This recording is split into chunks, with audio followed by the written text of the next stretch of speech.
Hello everyone, good afternoon, and welcome to the 16.0 Café Scientifique.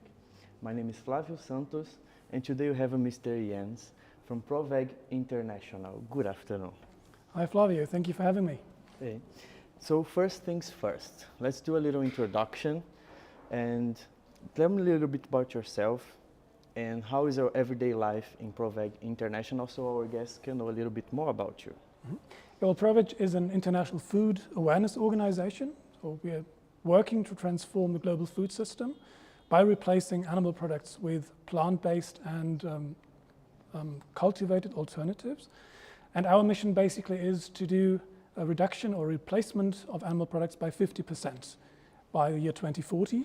And we want to do it in a way that people don't feel like they're giving up on anything, but rather have the good choice become the easy choice, so that people can choose more sustainable, more eco-friendly and more also animal-friendly foods and still enjoy what they're eating. And my role in this organization is Chief Strategy Officer. So I spend a lot of time with looking at the developments in the world, at opportunities and threats, and creating strategy, how to move forward. And it's a lot of interesting stuff happening in this space. And I'm particularly happy that you invited me to this. Nice, good. Not only because I really like your institution, and at this point I also would like to give a huge shout out to the very professional team. Nice. That's been both welcoming and super supportive. That is very unusual. And I think it's also very fitting because I can make a case for both of the things that feature in your name, like the Berlin School of Business and Innovation. And alternative proteins is a massive business case and a massive innovation topic. So I'm very excited to talk about this today with you. Impressive. And tell me a little about how your everyday looks like. Like wake up in the morning, you go to your kitchen, you have a cup of coffee, and then? All right, looks like you're already kind of monitoring me because that's exactly what happens. Now I do the coffee ritual, that's one of the things, and then I usually sit outside, usually with my wife on the porch and watch the sunrise.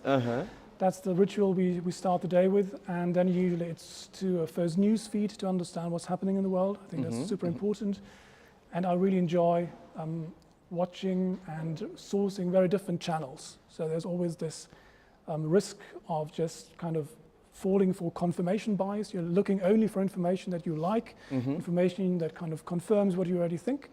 I think that is not the best way to be innovative or to understand the world. So I look for very different resources when there are topics coming up that interest me, also when there are controversial topics coming up. So I want to get like a broader spectrum of opinions and viewpoints, because I think that is a very important thing nowadays in a world where we see lots of polarization happening over specific topics. There's two sides and nothing in between.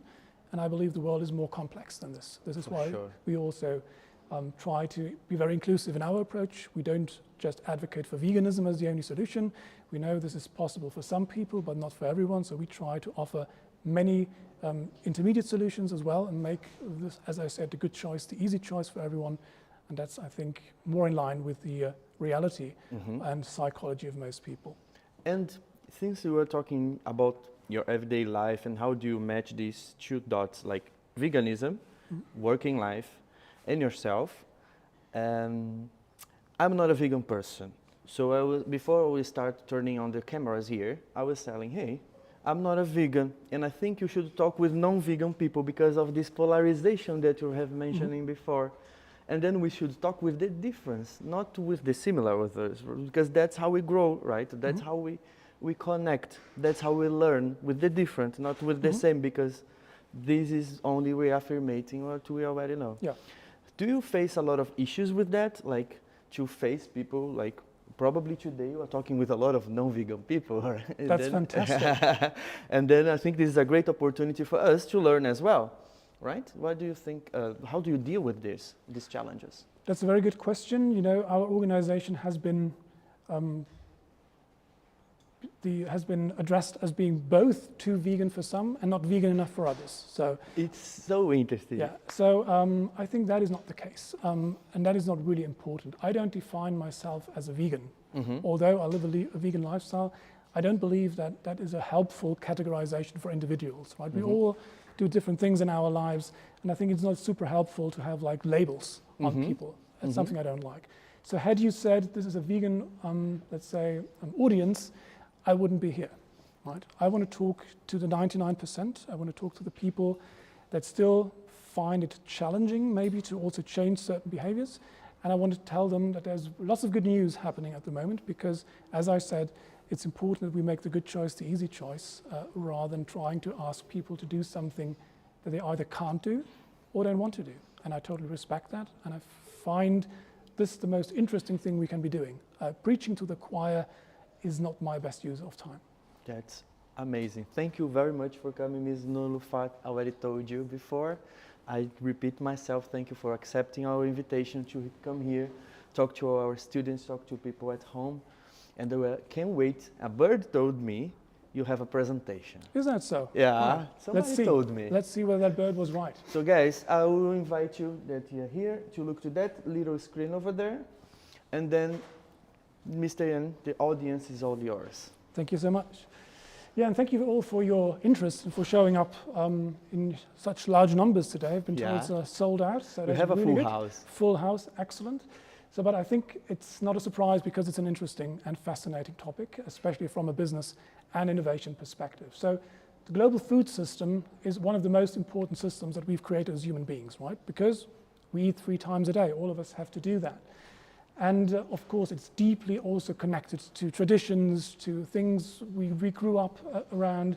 It's strongly linked also to our identity. So food is a very, very important part of our life. But in the last couple of years, we've also seen more critical voices. People keep saying the food system is broken. Like so many other systems that we have created, they started to sustain human life, and now they have become a source of problems. And no longer really sustaining, but actually threatening our existence, like the energy sector or many other sectors we're looking at the moment. Food is no exception there. So we've come to realize that many of the most pressing problems we face today in the world are somehow related to our food choices. And if we look in more detail, it's not the food choices in general, it's mostly our preference for animal-based foods like fish, eggs, dairy, etc. And if we look even closer, we realize it's not the products that are the problem, basically, it's the way we produce them. So if we look closer, we see the problem lies with animal agriculture. That's the process of how we produce those animal-based foods. Just to give you a bit of an overview or context why this is problematic. So the animal agriculture is responsible, for example, for 20% of greenhouse gases. That's quite a lot. It's responsible for up to 80% of rainforest destruction in South America, right? And that is a huge problem also with regards, of course, to species extinction. So, and I'm from Brazil. This is a huge discussion in Brazil nowadays. How we are cutting 8%. I'm sorry to interrupt, but this is a very great moment to address this issue. Yes. And we cut it down because we either want to have cattle or other livestock grazing there, or we need to produce the feed for this cattle.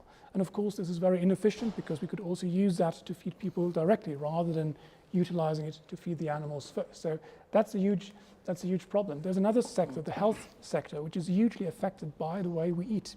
So for example, we know that in Germany, 30% of the health costs are related to the way we eat, and especially to the way that we have an overconsumption of animal-based products. 75% of all antibiotics in the European Union and the United States is not used to cure human diseases, it's used to cure animal diseases, and those animal diseases come into existence because we keep those animals in very poor conditions, and they get ill very easily, and then we use antibiotics. And not only because it cures those animals and saves the profit, it also has a very welcome side effect because it is kind of a growth accelerator. So whenever a farmer has the thought like, oh, maybe my animals are ill, he has a very strong incentive to utilize antibiotics because it also helps grow these animals faster. Why is that a problem? Well, the more we use antibiotics, the less effectful they are for us. And there's a very, very frightening study by the World Health Organization that predicts that by the year 2050, we will have to accept 10 million deaths, human deaths per year, owing to antimicrobial resistance because those antibiotics no longer work. So if you all recall the corona crisis, if you look at the average number of deaths per year, it was 2.5 every year. If you look at that number, that means we have like 4 parallel corona crises in terms of death every year. That's 2.5 times 4 is 10 million. That's what we're heading towards if we continue to waste all of those important and valuable antibiotics just to grow animals faster or to cure them from diseases they caught because we keep them so poorly, right? So that is another very strong reason why we need to rethink the way we produce that. Then there's also justice, food justice in particular. We use 75% of the soy harvest, which is often kind of wrongly associated with tofu being one of the reasons why we cut down the forest.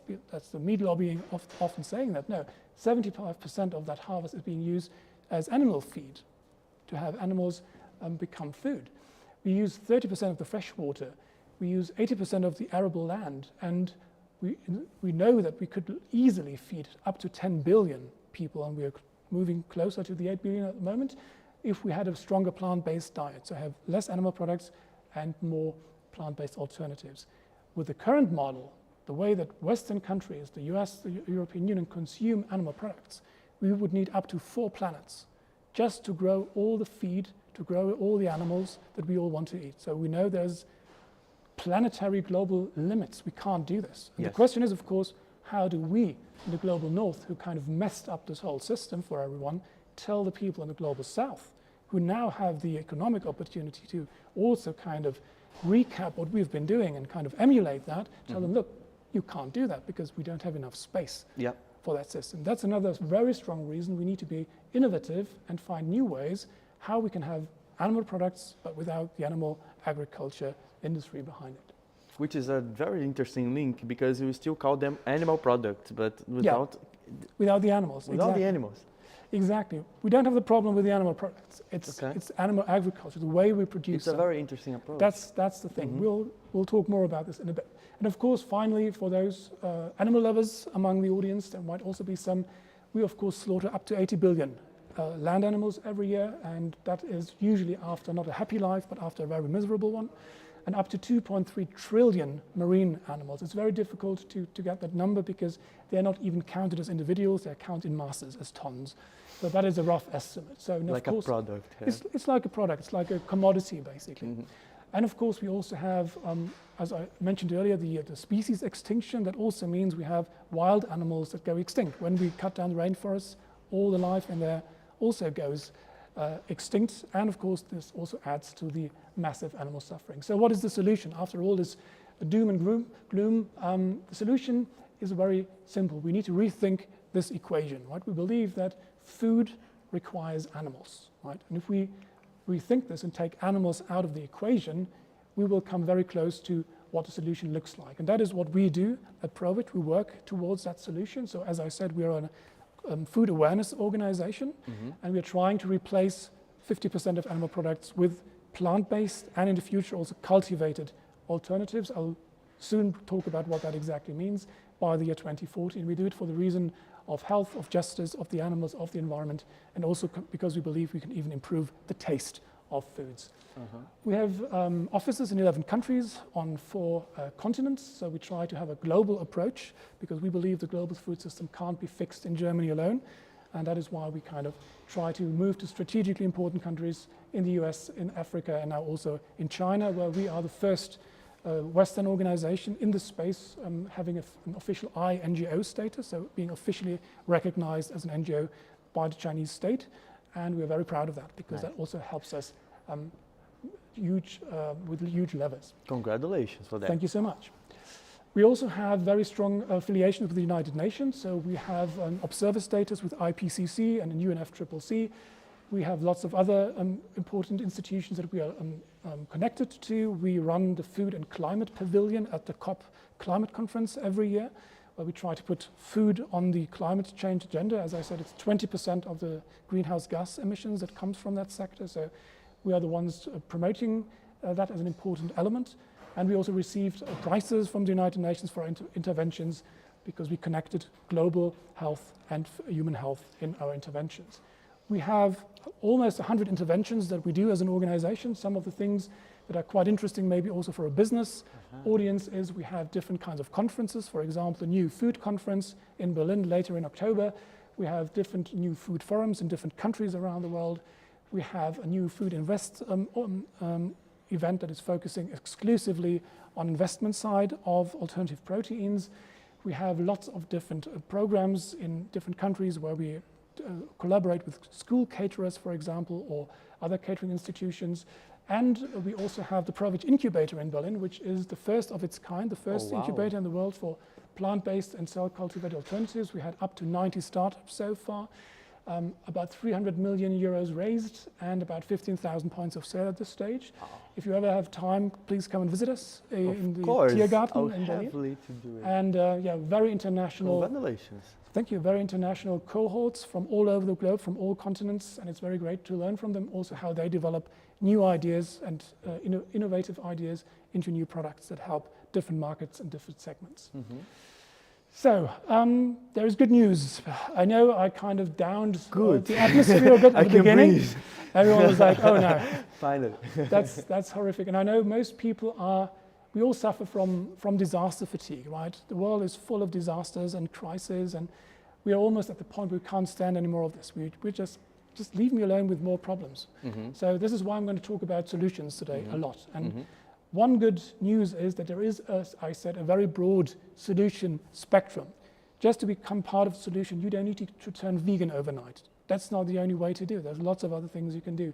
And that is thanks to the broad spectrum of alternatives, ranging from plant-based to cell-cultivated or precision-fermented alternatives, and of course, the hybrid or fusion products that combine these two things. You might know these, plant-based burgers, plant-based alternatives, plant-based chicken nuggets is almost a standard kind of offering in many Western canteens and restaurants and many homes as well. That is really a very good development. We see that the quality and appeal has increased massively over the last couple of years. What we see now at the moment is even more exciting. We see two new technologies, food technologies, coming to the stage. On the one side, we have cell cultivation, and on the other hand, we have precision fermentation. Cell cultivation is used to produce meat, and it is not just plant-based meat that looks like meat, it's the original thing, right? What they do, they take stem cells from animals, from cows, for example, or from chicken, and they use these stem cells and cultivate them in a nutrient-rich environment, and then ideally we get different meat products out of that. That is still quite early stages, but there are around 80 to 100 startups globally working on this, and it's quite promising what they're working on at the moment. The other technology we are looking at is precision fermentation. That's where we isolate, and that's often used for dairy products, for milk, for example, or for eggs. We have the DNAs of most of the animals completely decoded, and we can utilize that DNA, feed it to microorganisms like yeast, and those microorganisms now grow these products. Instead of the cow, the yeast, for example, produces the milk in a specific fermentation context. And that was just end of last week. That is a bit of a breakthrough in Germany. A cultivated bee, that's a startup from Heidelberg in the south of Germany. And they are the first German and first European company to actually apply for the EFSA. That's the European Food and Safety Authority. They applied for the kind of assessment of their product to enter the European market. The European market is a very difficult one to enter because we have very high standards, which is good.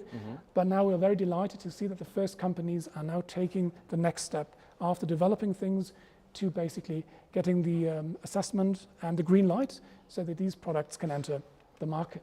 So we are the first ones to know about it.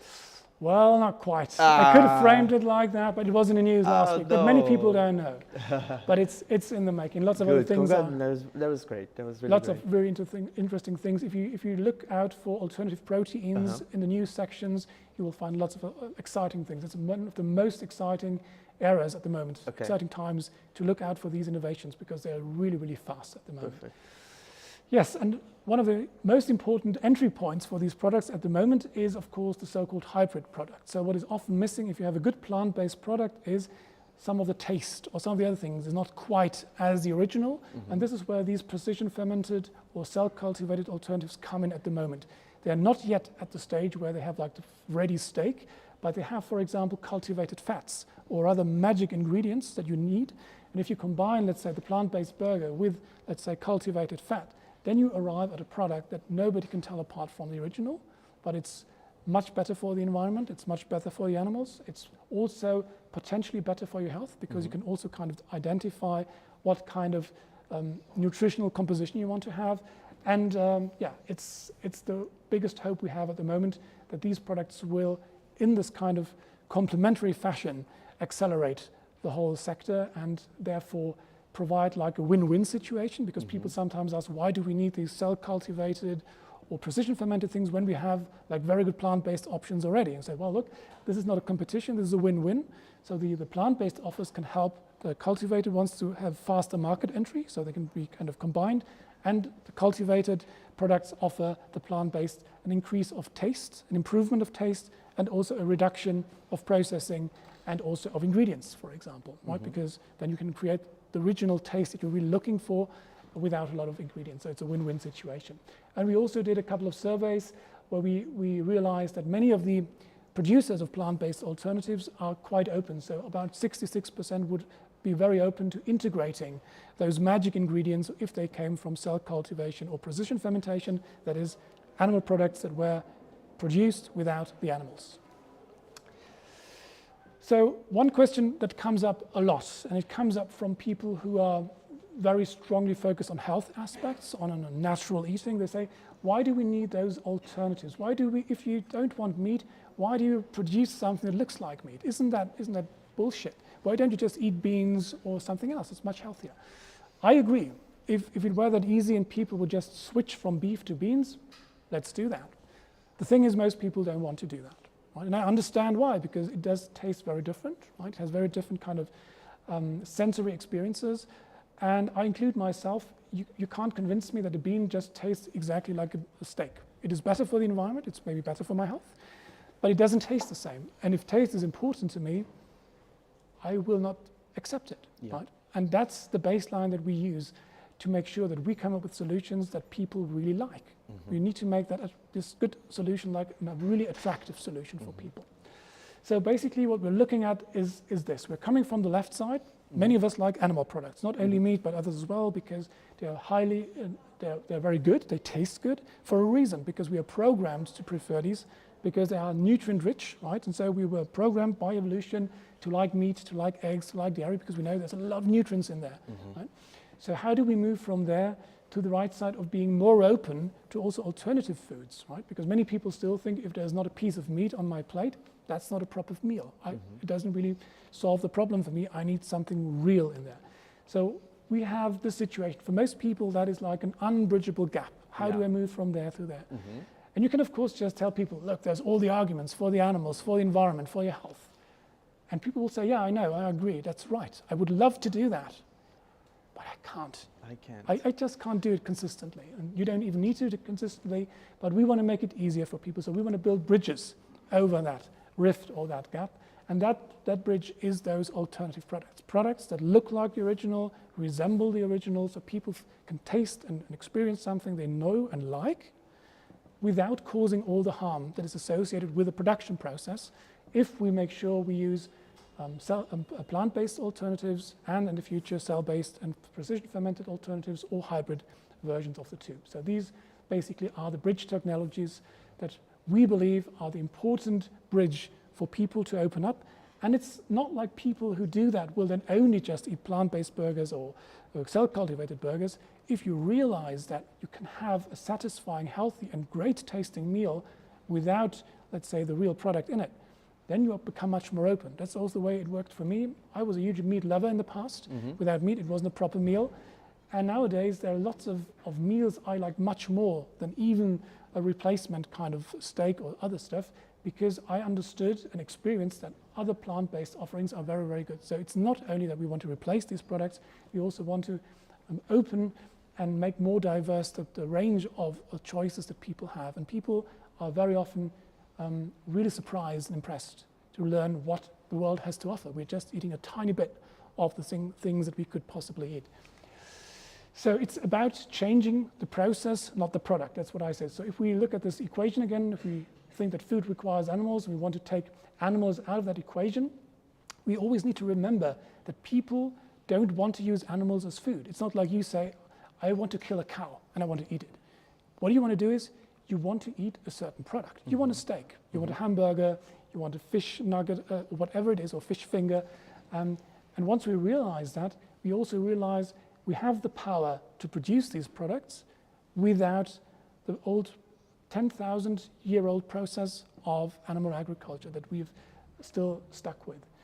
Winston Churchill said in 1932, 50 years from now on, we shall escape the absurdity of growing a whole chicken in order to eat the breast or wing by growing these parts separately under a suitable medium. Now, he was quite a visionary, but he was too optimistic, right? Yeah. It was in the 80s, then we should have had this kind of breakthrough already, but we're still not quite there, but we are very, very close to the finishing line now. He would probably like that. So that is, I think, once you think about it, it makes a lot of sense, right? So why do we do all this, growing animals, breeding them, raising them, and we only want small parts of them actually? Why shouldn't we use a way that is much cleaner, much more efficient, much more environmentally friendly, if we can directly grow these elements that we want, these products alone, without the animal around it? That's what we should be doing. There's one very good example from technology. If you're blind to such breakthrough moments, this is what happens to you. Some of you might remember Blockbuster. There was the old kind of video store chain, and you know what happened when Netflix came on board. So, of course, you have to make a movie, you have to shoot the movie, you have to cut it and edit. But then there was an old way of doing things. So, what happened? We had to find a medium. We had to put this film on DVDs, or in the times for the very old people, they're none in the audience, but I still remember, there was such a thing as VHS tapes, right? So they were really rubbish and expensive, and were the only thing available. So you had to put the film on that kind of medium. Then you had to ship that thing to a video store. If you wanted to see that film, what you had to do, you had to travel to that video store. Go to the station. Next thing is you choose the film, you travel back home, you have some kind of machine, like a video recorder, VHS recorder, or then a DVD player, whatever it was later on.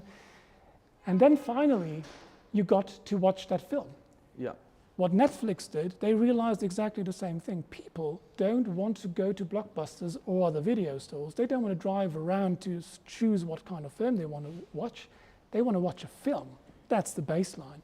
So how can we cut out all of this? And Netflix did exactly that. They still produce films, but they say, well, people want to watch stuff. They have got screens at home. Let's make that connection. Let's bring the film to the screen directly, and let's forget all the other rubbish nobody needs. If you look at animal agriculture, it's the very same thing. We still need to grow certain plants to basically feed animals. We need to kind of harvest and cultivate the whole thing. But now comes the big detour, if you look at it. We need to breed animals. We need to house them and farm them. We need to inject them with all kinds of chemicals, with medicine, with antibiotics, as I said, which is a huge problem. We then need to transport them to slaughterhouse. We need to kill them, which is something nobody really wants to think about. It's not a nice business. I've seen it myself, and I cannot recommend it as a holiday trip or something to show your children. It's not nice, and it's still a central part of how we produce food. Then we have to split the good from the bad parts, right? Then we have to kind of sell those parts, and at the end of the day, we get these products. And cellular agriculture and hybrid products and plant-based alternatives, they provide the same shortcut, right? They can provide from the plant-based level, plus some of the sampling that is very, very low level, intrusive for the animals, the product right away that we want through precision fermentation, cell cultivation, or plant-based technologies. So all the other stuff is very old. People thought it's a necessary part. What can we do about it? Nobody really likes it, like the traveling to Blockbusters, but it's part of the business. And I challenge that very strongly, especially with an innovation audience here. There are better ways for us to do that. And we've seen this with many other technology elements, like whether it's transportation, right? I think there's this famous quote. I think one banker was being asked about Henry Ford's first car, whether he thinks that's going to take off. And somebody wanted to invest into that. And he said, don't do that. That's just a fad, like bicycles. They'll throw it away after a couple of years. Horses, people will always stick with horses. Don't invest in Ford. That was a massively stupid advice. Right? Had that person invested in Ford at his very beginning, we know how the story goes. Yeah. Right? There's not so many horses anymore, No. At least not for transportation, but we know what cars Like did. Cars transformed our world. Right? If you go outside, this world is arranged for cars, basically. Yes. Not for humans anymore, it's Yeah. for cars. So that's how massively transformative innovation can be. Right? And the same goes for electricity or energy. We used to kill whales to boil them in small lamps. Then we've discovered, oh, there's oil in the soil. Why don't we get that out there? Now we have much better, more sustainable ways. And yeah, communication, you're all having your mobile phones within reach because that's like the lifeline for most of us. We used to have very different forms of communication in the past and didn't think that would ever change. So we see this as the third stage of sourcing animal protein. So in the past, we were hunters and gatherers. It was more than 10,000 years ago. That was really risky and dangerous because you never knew quite what to expect. There was high risk of being killed in the process. Sometimes you didn't find any animals. Then we had the second stage, what is domestication. We brought these animals to our homes. We made them tame. And with them also came all the diseases, like many of the modern problems we have. Swine flu, bird flu, AIDS, many other things came from animals that we brought to our homes and that we eat. Right? That's one of the prices we have to pay. Very often when you sneeze, or corona was the latest installment of that, we bring these things in contact with us because we keep animals because we want to eat them. That's an additional risk, and it's growing. And now we have this third stage where we can have alternative proteins, where we can have the same kind of products without all the trouble that is associated with either hunting or domesticating animals. And there's more good news I want to share with you. Across all sectors in society at the moment, we can really see that. If you look at society in general, we see that globally 42% of people identify as flexitarians, and that for us is the most interesting target group. Yes. This is not the vegans or vegetarians, these are flexitarians. And flexitarians are people who actively try to reduce their animal intake, right? They don't really say like, I want to go fully vegan. I never want to eat meat again. No, they say, I want to eat meat every now and then, but I want to do it with a good conscience, right? And that's exactly the kind of audience we have in mind. We know that in Germany, the numbers are slightly higher, about 50 to 55%. We see that a lot of celebrity endorsement is happening at the moment. Around the globe, people are aware of the impact our food choices have, our food system has. So ever more of them speak up, and also athletes that are highly successful. For example, Lewis Hamilton, record Formula One champion. He swears that lots of his fitness is also owing to the fact that he followed a vegan diet. Right? And even if you don't want to follow a completely vegan diet, there's lots of other things you can benefit from if you already reduce your intake of traditionally sourced animal products. In politics, we see lots of agreement that we need a global move away from traditional animal and meat heavy diets, right? For hunger reasons, for climate change reasons, and also for other sustainability reasons. We see that the European Union has introduced the farm to fork strategy as part of the European Green Deal, which is kind of endorsement, kind of a framework that we ensure that things become more sustainable in terms of our food sourcing. We see a lot of public funding now springing up around the world and also in Europe, which is super good news. For example, the Netherlands has recently pledged 60 million euros. It should be 60 million, by the way, not 60. That's a typo. 60 would be worth mentioning, of course. For developing a cellular agriculture ecosystem in the Netherlands. We've seen almost 200 million euros for alternative proteins in Denmark because they have already understood and they are building huge factories there. So they will become market leaders very soon with lots of products because they realize this is an emerging market. This is something where money will be made, where innovation will happen in the next couple of years. And in Germany, we're also hoping that there will be more public funding available because public funding is super important for this sector.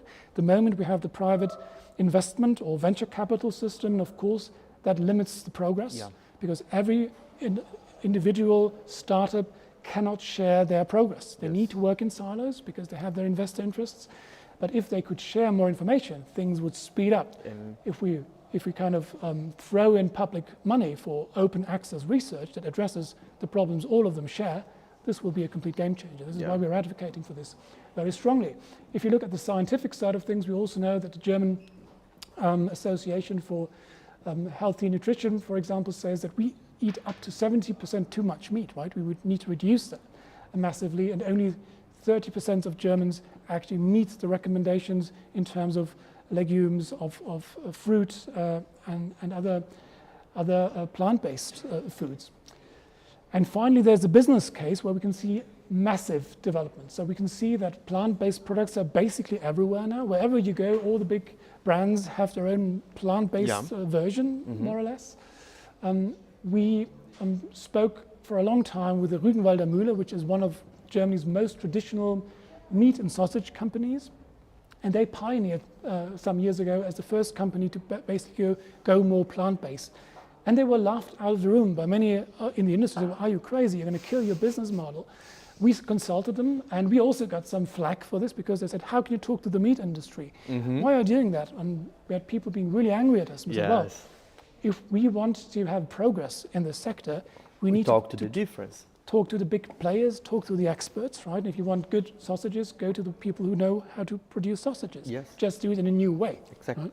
So, and this is a statement by the CEO of this company after a couple of years, and now they have almost reached like parity in terms of their revenue, and they say they will probably be working without traditionally sourced meat in about 20 years, right? And they still aim for high profits. It's not like they've given up on everything, quite to the contrary.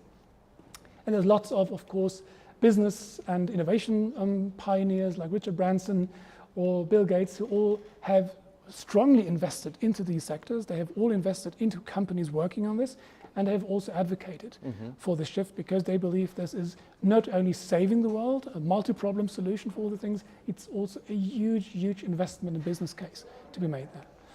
So if you look at it, this is BCG, Boston Consulting Group numbers.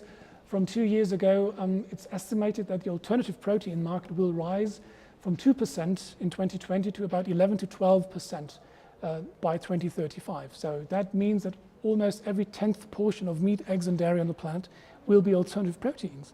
And that is a huge growth factor. It's still very tiny, obviously, but it also means that when it grows massively. And the growth rates are just astonishing. We also see quite interesting studies. That's one from the International Labour Organization who says that if we transform to a more plant-based and alternative proteins kind of producing approach, we might in fact create new jobs rather than just losing jobs. Some people always think like, oh, if we change the food system, we will kill jobs. But the opposite might be true. We might be creating new jobs because there's new kind of challenges involved in that and also new opportunities for people. So long story short, if we do food systems transformation properly, and animal product replacement is a key element of that, and food systems transformation is much bigger. There's lots of other topics we can also cover, but that is kind of the expertise that we have. If we do that properly, it can become a multi-problem solution for the environment, for the animals, for our health, and for the planet. And it can be at the same time, and that's the beauty of it, it is also a unique business opportunity, a unique growth opportunity, and a unique innovation opportunity. And I think that is basically very unique for a problem, so it's actually a nice problem to have and to solve it. And yeah, I would like to thank you all for your attention and also for being part of the solution. Thank you very much, Jens. And let's clap the hands to Jens, please. For this very brilliant presentation. We can breathe now because we're talking. And I can see that there is a link there for jobs. So to students, you see, you can take a look at it. Yeah, okay. we're always looking for talent. Visit our job site. It's a non-profit, of course, but we have a very strong network in the for-profit world as well. We're looking for people with expertise in all sorts of ways, whether it's technical expertise, business expertise, innovation expertise around our incubator work, or also political expertise. We are representing at the United Nations, for example, so people who have qualifications and want to change the world for the better and have fun in the process. I can highly recommend you visit that page and see whether there's something that is a good fit for you. Great, great, very great. And now we're going for the question session, but I will start. Hit me hard. After this presentation, I have thousands of questions. Hit me hard. First things first, I try to connect these dots between innovation, and I'm a teacher of marketing, and also consumer behavior, and I found it fascinating that you use the consumer behavior in the process of innovation. So my question is, since you are guys not changing the products, for example, your idea is to continue with the animal-based products. As one part of the solution. One part of the solution, right? So since you are not changing the consumer behavior, we are changing the process of it.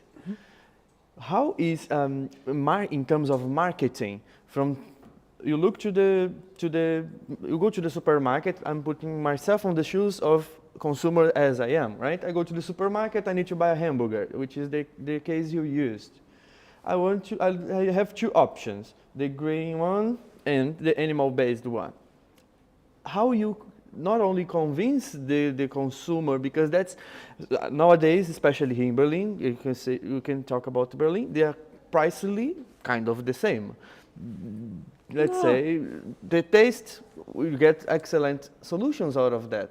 How you still convince from a marketing perspective to move from one side to another, as we saw here today, from people to get out from one side to the other side, and the hamburger in the middle. I would like you to hear more about this point. Yeah, that's an excellent question. I think we need both things. So we need those super attractive products on the one side. We need price parity. So as long as the better option costs 2 or 3 times as much, it becomes a privileged choice. Only very few people can do that. And I don't like that at all. We need to make sure that the better product is at price parity, or even better than that, it's even cheaper. Right? Just imagine there would be subsidies going in a different direction, that the plant-based option would be cheaper than the regular one. That already is an incentive. Then we need taste parity. It needs to taste as good as the original or better. So that is something the companies are working hard on at the moment, with huge steps forward. If you look at the market situation like 10 years ago, most people who ate alternative products were hardcore vegans. And you needed to be a hardcore vegan to eat those products. Yes. Right? Because it wasn't fun.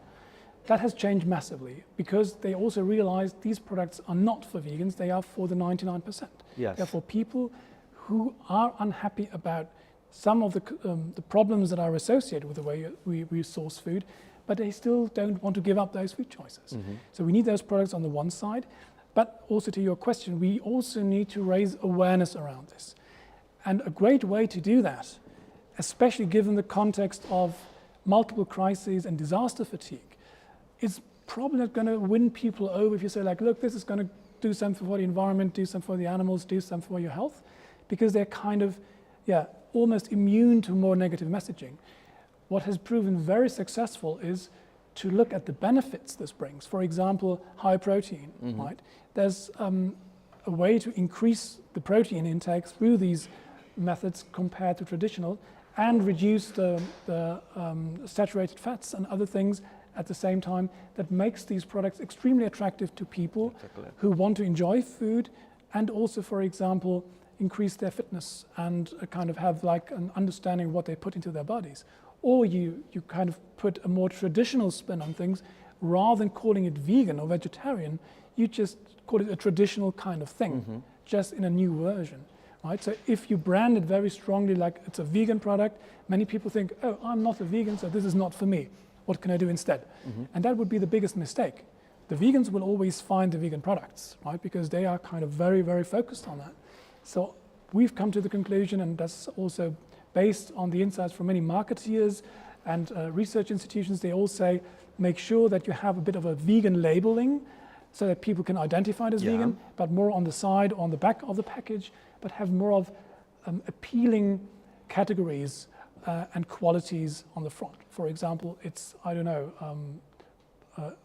let's say, for example, protein rich, or it's very tasty, or very traditional, or very creamy, for example. That usually wins people over. That's when marketing comes in, yes, right? And if we have, I think it doesn't work until you have like price and taste parity, but if that is given, and you add that element, I think most people will take the better choice. Perfect.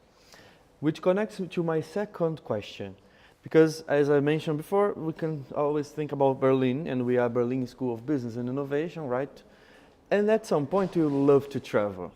And at some point we get out of our communities, we get out of our comfortable zone. The bubble. And Berlin is a bubble, huge bubble. As a bubble, and I quite believe, I don't know if you agree with me, but I believe Berlin is quite easy for us to get vegan option products.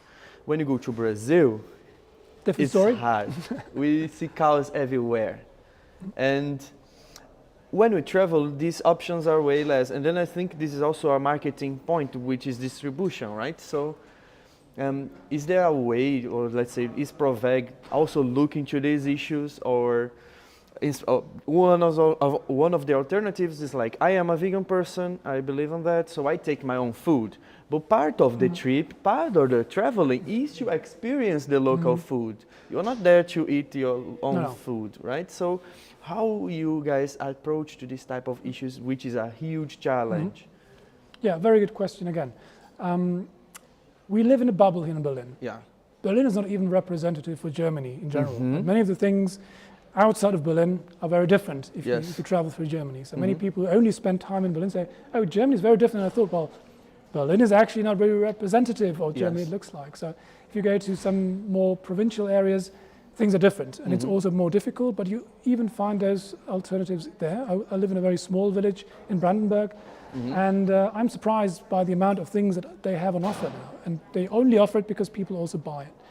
But you're right, if we move outside of, let's say, the northern hemisphere, things get more challenging. That is why we believe that we need to interact with those regions, in particular with the Global South. That's why we're looking also to establish a branch in Brazil. It's a very, very key country. Look at you. Yes, we know it's strategically very important and very, very, very important strategically.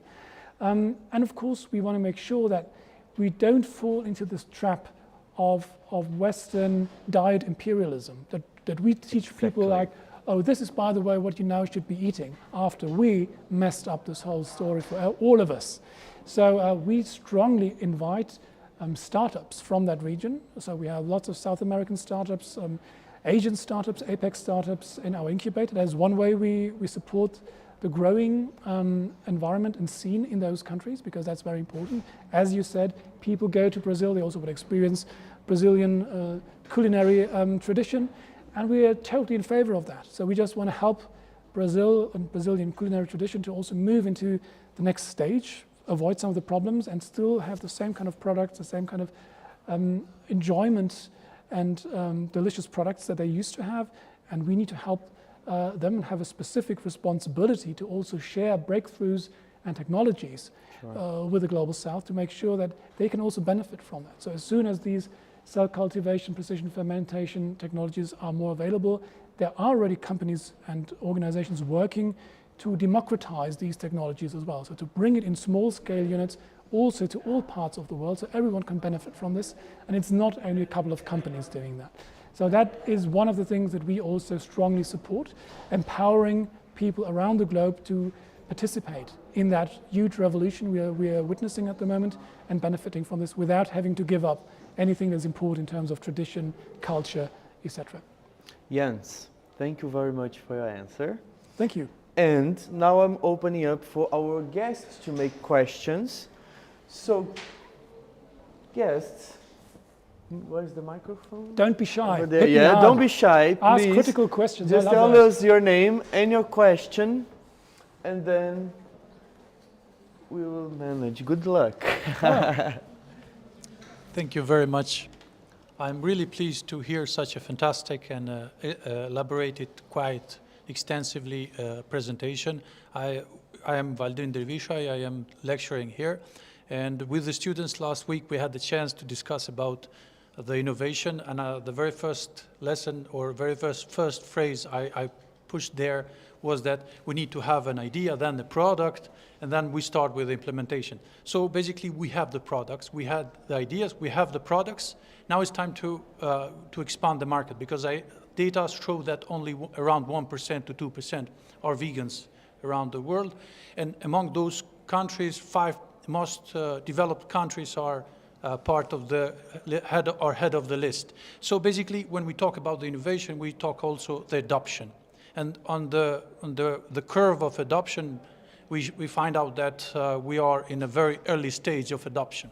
So how we can overcome this chasm between early adopters like you and early majority like me, or late majorities, my friends that usually like to accompany a good beer with some meat. So how do you find this overcoming the chasm in this process?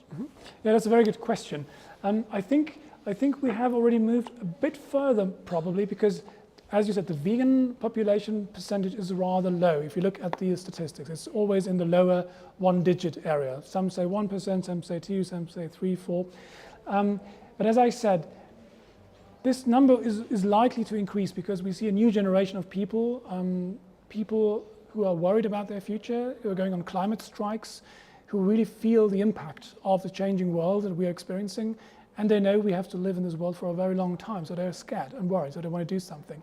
I believe the amount of people who will be more dedicated to, for example, something like veganism, which is a whole lifestyle choice, which is not an easy choice for most people to make, this will increase.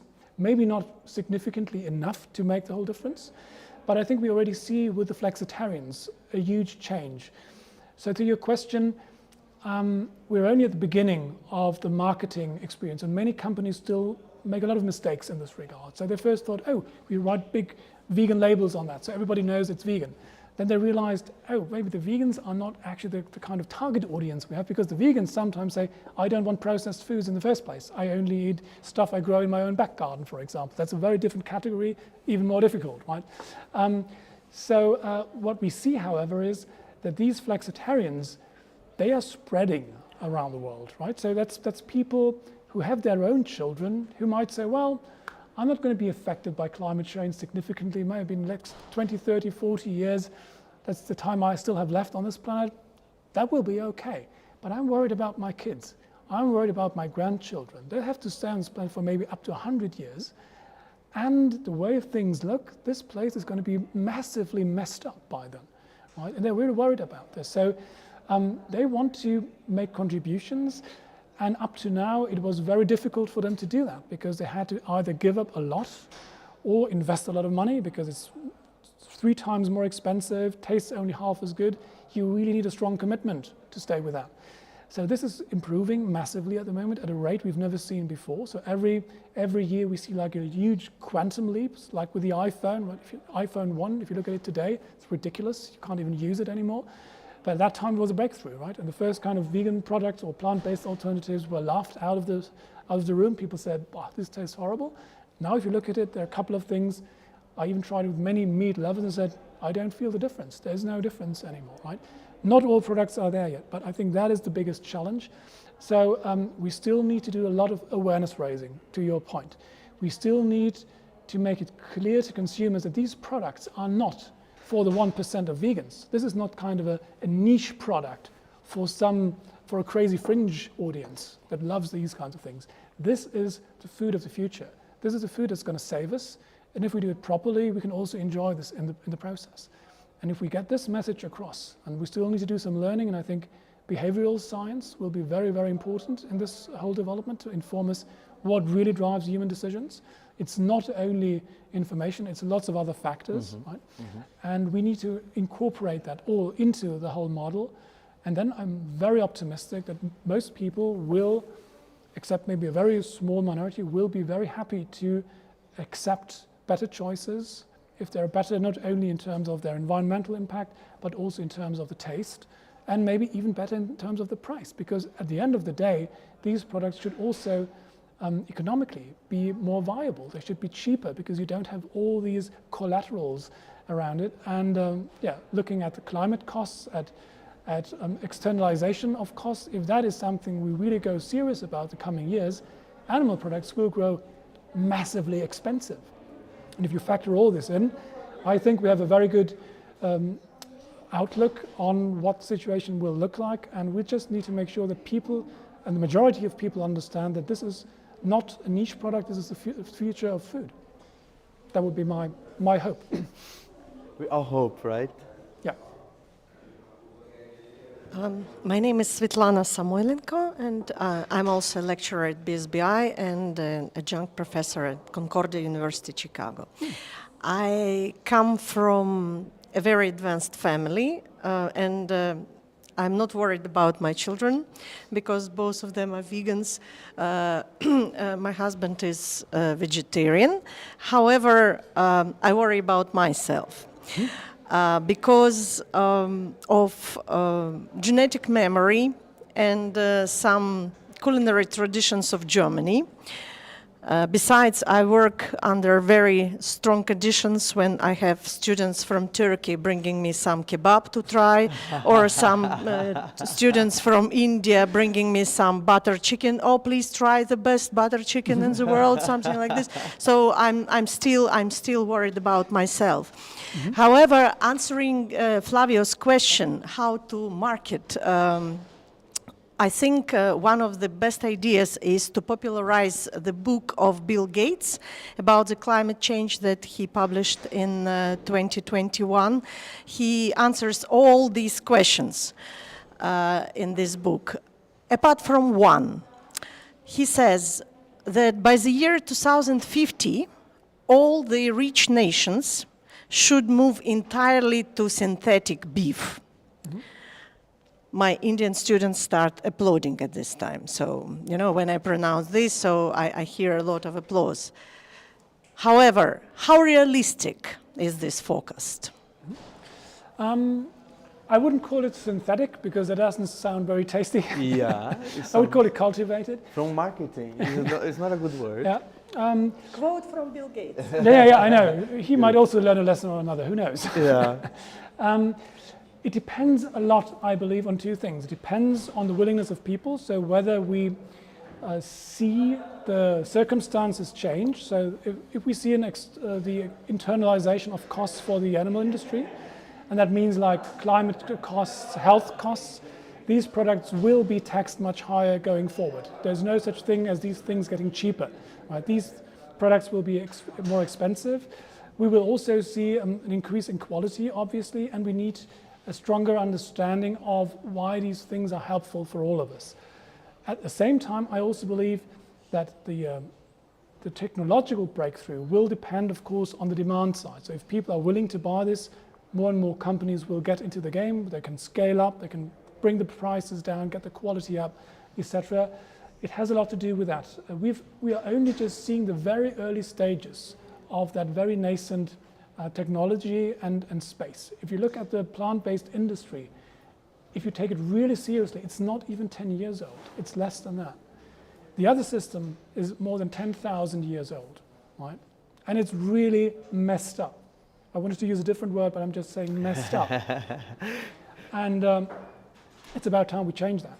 We did it with all other things. We did it with communication. We no longer use fire and smoke to communicate for very good reasons. Right? We no longer even use old-fashioned televisions. Right? We have very different models today. But we still have this 10,000-year-old model when it comes to sourcing food, although we can now do it in a better way. I think humans are smart. Humans identify opportunities and opportunities for innovation and business. And I'm very optimistic that that will drive the change we need to see in that regard, as we see with other technologies. Look at cars. People are probably not going to give up individual transport completely, but we can change the way we construct cars. And the same goes for that. So I've got good news for you. We're not trying to convert you into a vegan lifestyle or anything like that. We try to provide as many options as possible. And maybe we can also open your mind in the process to becoming more open to other things you've never tried. I never thought a bowl, which is all the hype and all the rage here in Berlin, could be something like a real proper meal. I thought this is like a side dish or a salad or something. My wife does the best ones on the planet, and I challenge anyone on that one. It's my favorite meal now. And I'm still somebody who still likes the taste of meat and other products. And every now and then I have these alternative products just to check on how the quality is. But I opened up and changed my preferences as well. I'm not saying you need to get rid of them completely, but I think you can open up and diversify what you like. And that's an interesting experience for all of us. And even if you don't like that, if you only like sausage and schnitzel and steak, there's good news. We are in the process of revolutionizing the food system so to provide you with that. Nobody's telling you don't eat sausage. We don't have a problem with sausage. We have a problem with the waste being produced. Let the people have sausage, let them eat raw vegan, let them eat whatever they like. Let's just make sure we reduce the impact on the world and on ourselves. That's the only kind of expectation we have. Great. Time for Beyond Meat advertisement. They could be sponsoring this, yeah? But there are many other great companies as well. And we're only just seeing the tip of the iceberg at the moment. Thank you. Thank you for your question. Yeah, very good one. Thanks.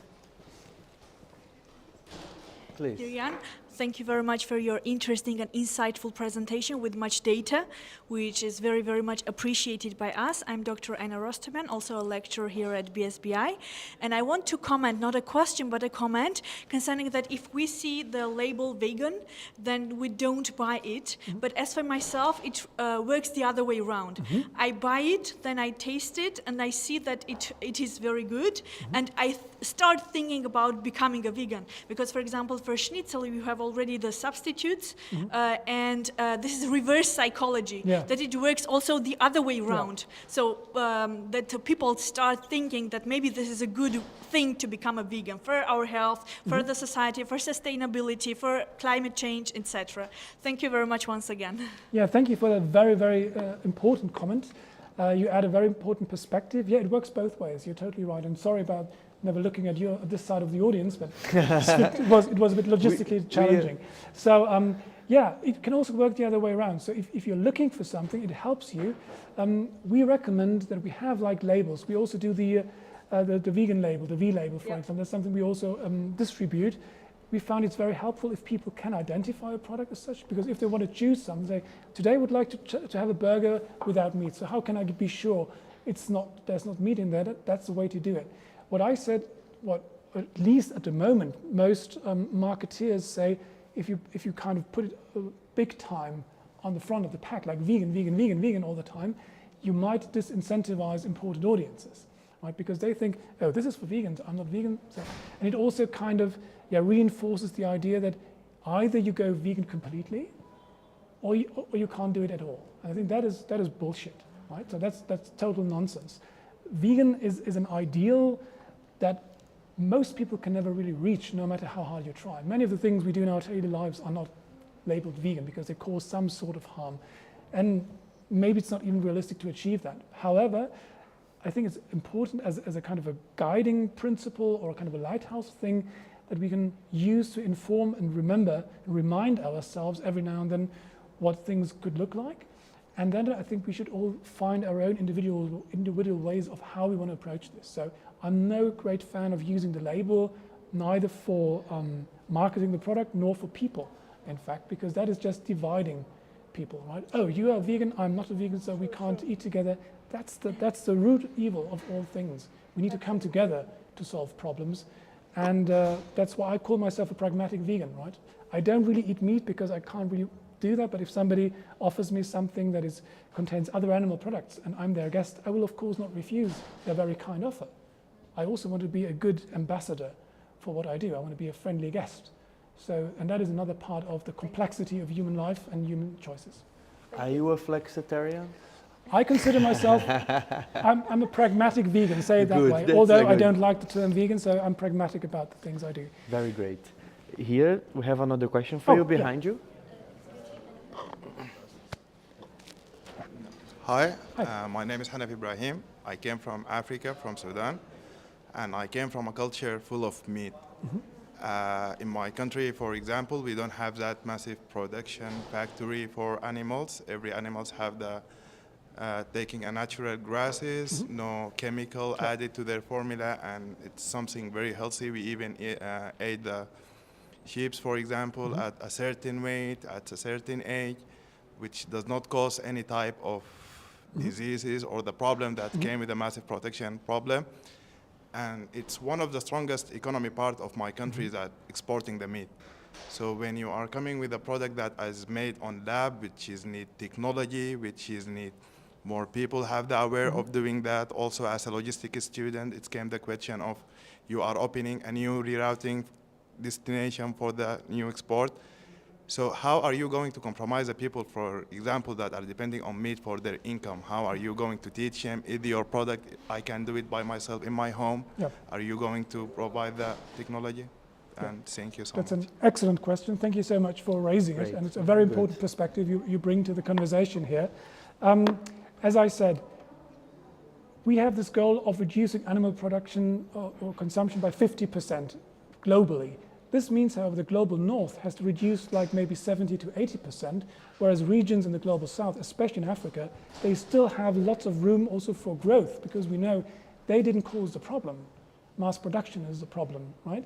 And of course, there's nothing wrong with individual farmers raising their cattle and having their livelihoods on this. At the moment, this becomes a huge industry, as you aptly described it, with lots of chemicals and hormones and antibiotics thrown into the mix. Things get out of control, and we all suffer. So we believe that that is a model that is very sustainable for such regions.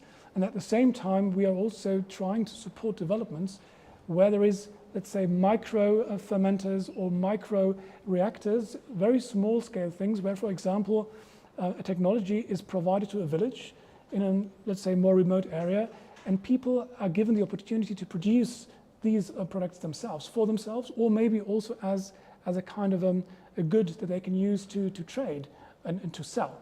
So as a kind of a business startup model. So there are a couple of startups working on this and organizations trying to democratize the technology going forward. It will take a bit of time because first you need to scale it up and make it big to understand all the things. And once that is understood, like with microbreweries today. Today everyone can have their own microbrewery in their bathroom. Literally, you just buy a couple of things and then you brew your own beer. And hopefully in the midterm we will be able to support different geographies in the world, also in utilizing these technologies and making them available to them, because I feel that is what we owe the Global South after having, let me use the word, fucked up the system so badly for everyone. Great. Forgive me for my words. Great question, very good. Any other question around us? Here. So guys, thank you, Jens. Thank you very much for your participation here. We are actually 7 minutes after time. I'm really sorry, but and everyone is still here, which is a good sign. Yeah, it's a good time. Thank you very much for your participation. Thank you, Flavio. Thank you, all my team, to my support. Yeah. You guys excellent are great. team, by the way. Extraordinary. Really great. My colleagues, they're here. Yeah. You own my heart. Yeah. My students. It's everything we do is for you. Thank you very much for everyone. Thank you very much for everyone that is home watching us. And we see you next time with Café Scientifique. Thank you.